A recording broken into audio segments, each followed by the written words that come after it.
Hey, Rubin here, and today I'm talking all about the physical symptoms of social anxiety. So stick around because I want to help you understand what it feels like to have social anxiety so you can have that reassurance that what you're experiencing internally is real and have that validation so you can finally heal from this condition. All right, so let's get into it.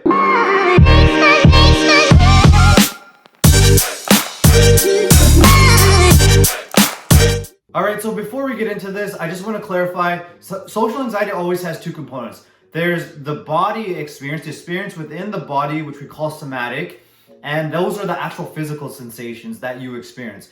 And then there's also the mind component, okay? So the constant worry or fear of being judged by people, and then also having those physical symptoms witnessed by other people. It can be really embarrassing, it can be extremely shameful to have these physical symptoms flare up in a social situation and have other people see them flare up. We're not going to be talking about the mind component in this video. We're going to focus on the actual physical sensations. Okay, and so we're going to cover 7 very common, very intense, scary physical symptoms of social anxiety. But before we get into that, I want to help you understand what's happening internally, what's causing these symptoms to flare up in these anxious situations, okay? And so social anxiety is the fear of being judged and evaluated negatively by other people, the fear of humiliation, the fear of being embarrassed. And this fear can be so intense. When you develop this fear, it can be so overwhelming that it causes these physical symptoms to just flood your body. And so these physical symptoms are the result of a restructuring of your emotional brain. When you develop this strong fear of being humiliated, this fear of being judged, embarrassed, when your brain, when it senses that it's at risk for this humiliation, at risk for being judged, what it's going to do is it's going to send a signal down into your body. And the signal is through hormones, okay? So it sends these stress hormones, adrenaline, cortisol, among others. And what these hormones are they chemicals. They are chemicals in your body, and these chemicals are like messengers, okay? Think of these chemicals as messengers in your body that are going to actually tell your body that it's in danger. It's going to tell your body that it needs to react accordingly and it needs to prepare itself for danger. And when your body receives this message, it's in danger. So the chemicals came through, they told the body it's in danger. Your body is gonna respond appropriately. And what I mean by that, it's gonna respond in a way to help you survive in the face of this danger. So for example, if I go to my friend's house and I give him a note and it says, "You are in danger, your physical safety is at risk," what's he gonna do? He's going to lock the door, maybe turn off the lights, turn off his alarm system, and the same goes with your body.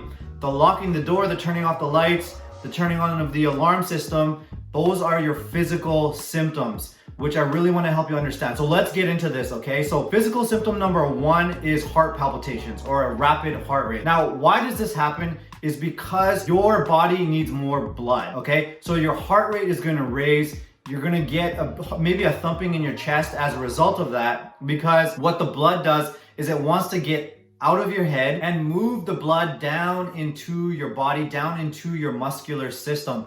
It takes your leg muscles, it takes your arm muscles to actually run away from danger. So that's what your body is doing. It's increasing your heart rate to really push that blood out to your muscular system to help you survive in that face of danger. Which leads me to symptom number 2, blushing. When blood rushes out of your head and into your muscular system, you have to understand that you have muscles in your face. And one of the hormones, epinephrine, what it does is it helps with this whole process of getting blood out flowing as much as possible. And it does that by dilating your blood vessels, which is why you get that rush of red in the face, the blushing. Again, it's all about let's get the blood into the muscles. Let's get these muscles fed so we can fight or flight. Let's survive the situation. And this leads me to symptom number 3, dizziness. Now, this is very common. I used to really struggle with this one. Whenever I would go into these socially anxious situations,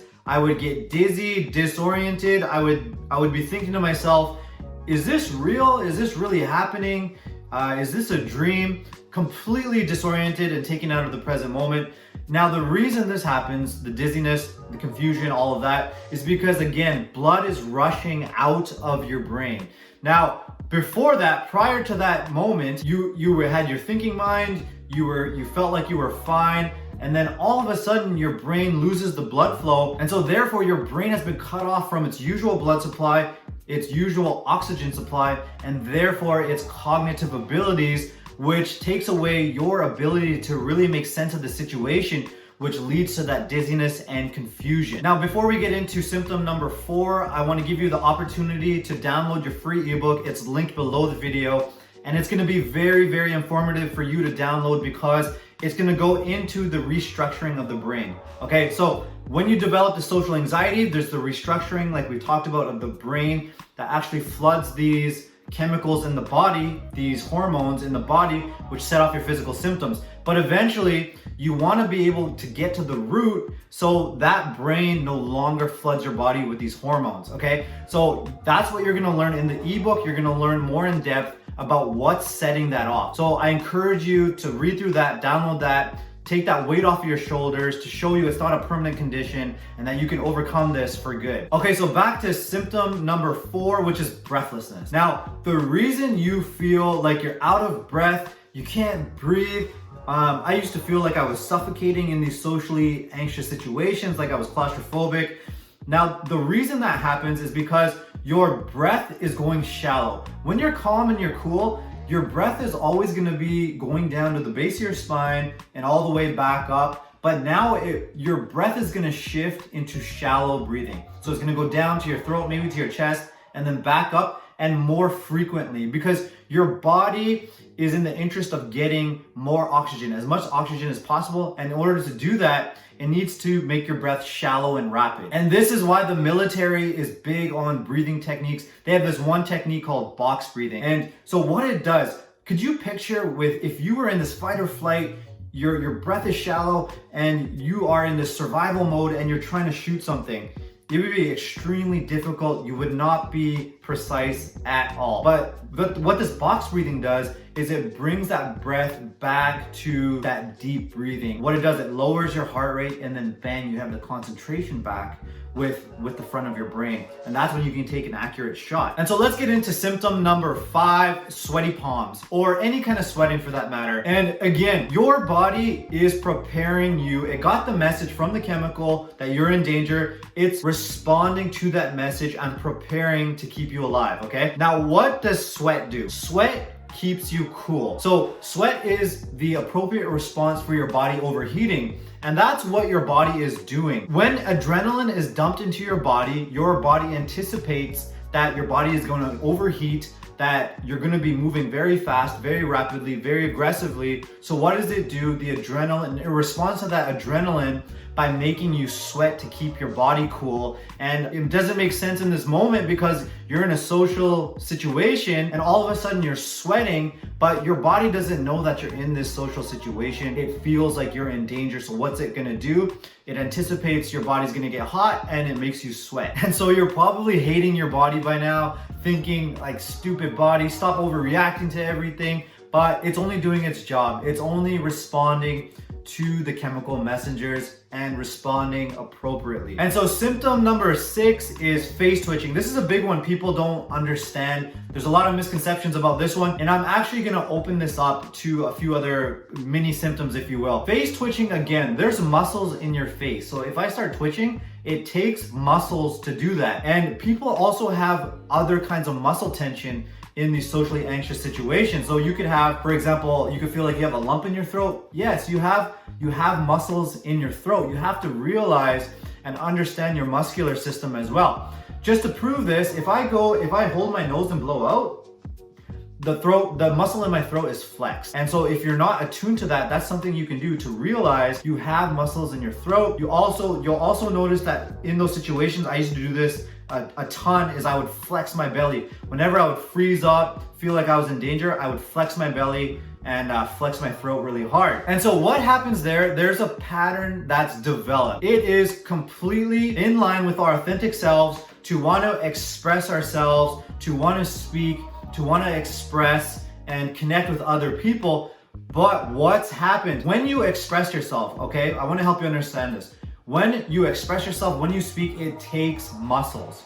It takes your throat muscles, it takes your diaphragm, it takes your stomach to speak out. But what we've done when we develop social anxiety is we've developed a pattern the other way, where we're using the energy, instead of to flex the muscles and speak out, we're using it to contract the muscles. To contract the muscles in the stomach, to contract the muscles in the throat, and then control the muscles in our face, because we know we're anxious on the inside, but how do we control our face muscles and try to control everything in a way that makes a good impression, in a way that doesn't expose our anxiety on the inside, in a way that controls and makes sure we don't get judged and humiliated. So as you can see, it's about contraction and expansion, using your muscles to contract and stay small and try to control and be safe, or expand and express how we're feeling on the inside. All right, and so finally, symptom number 7, the infamous mind going blank. The reason your mind is going blank is because your body, your fight or flight system,